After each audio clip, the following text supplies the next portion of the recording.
Hello ladies and gentlemen, I'm Chito Ferradans and this is the second episode ever of Anamorphic on a Budget video reviews. In this episode we're going to be talking about the Iscorama 42. It's the only lens I have with me right now. I'm not home, so this is going to be our subject. As the middle member of the Iscorama family, it is the hardest one to find. It pops on eBay every once or twice a year. And it was released in 1982, almost 10 years after the Iscorama 36. It is basically a pumped up version of the 36 without the massive size of the 54. Due to its full metal body, it weighs 750 grams, which is pretty close to the 54 too. Focus is smooth as expected. The aligning mechanism isn't the same as the other Iskoramas, the 36 and the 54. On the other ones you just press the buttons and spin the lens. This one you have this ring here, which you have to pull upwards or frontwards and then align it, which is not the best thing. It's harder than the other option, because if you go past the perfect alignment and you want to go backwards, it's kind of impossible without unscrewing one lens from the other. No news about the single focus mechanism. It's the Iscorama patent. It's based around a variable strength diopter, which is probably something I'll be talking about in the near future, because we now have the FM lens, the Rectilux, and the SLR Magic single focus solution for the Anamorphics. They're all based on this variable strength diopter, so I'll probably talk about it later. Like the other numbered Iskoramas, the 36, 42, and 54, the name 42 comes from the diameter of the rear glass element. It's 42 millimeters wide. And the stretch is 1.5 and focus ranges from 2 meters to infinity in about 200 degrees of focus throw. While I was researching for this video, I found out on Wikipedia that there's a natural close focus mod for this lens.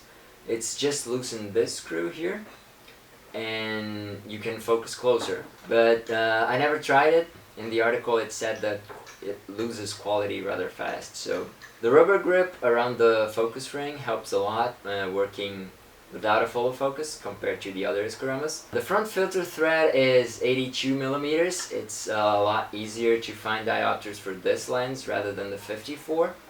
And I'm also able to step it down to 72, from 82 to 72. The rear thread is 67 millimeters.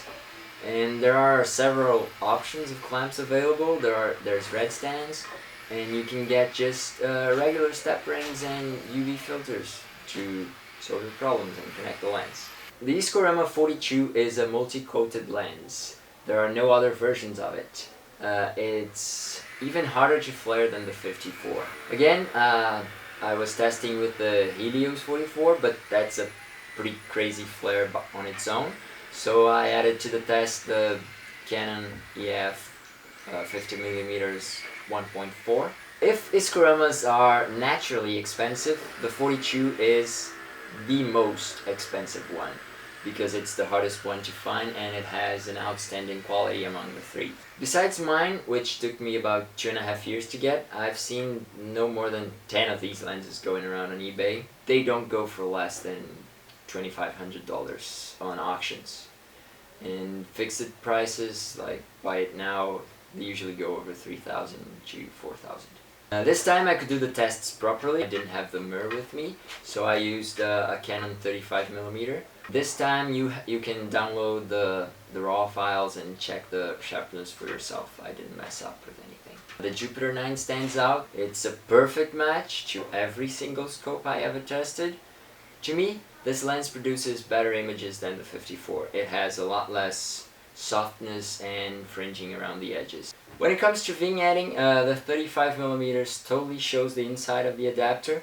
The 15mm has a considerable gap between the front element of the taking lens and the rear element of the Iscorama.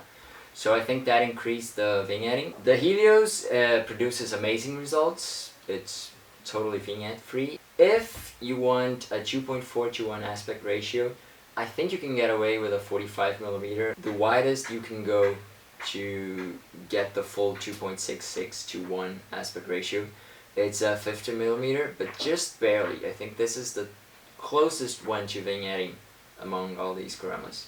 For some strange reason, I found much easier to tell when subjects are in focus. when shooting with this lens, even on the camera's small screen. And it feels much sharper than my other Iscoramas. Single focus, once again, the game-changing ability featured only by this kind of lens.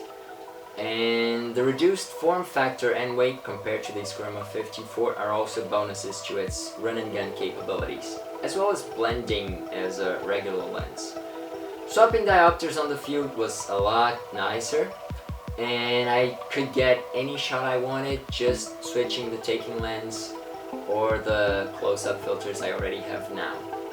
Thanks to multi-coating, I never thought I'd say this, I don't have to worry about washed out highlights, since even on extreme settings, such as a blown out sky or light shining directly into the lens.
This is the end of the episode. I'm Chico Ferradangs.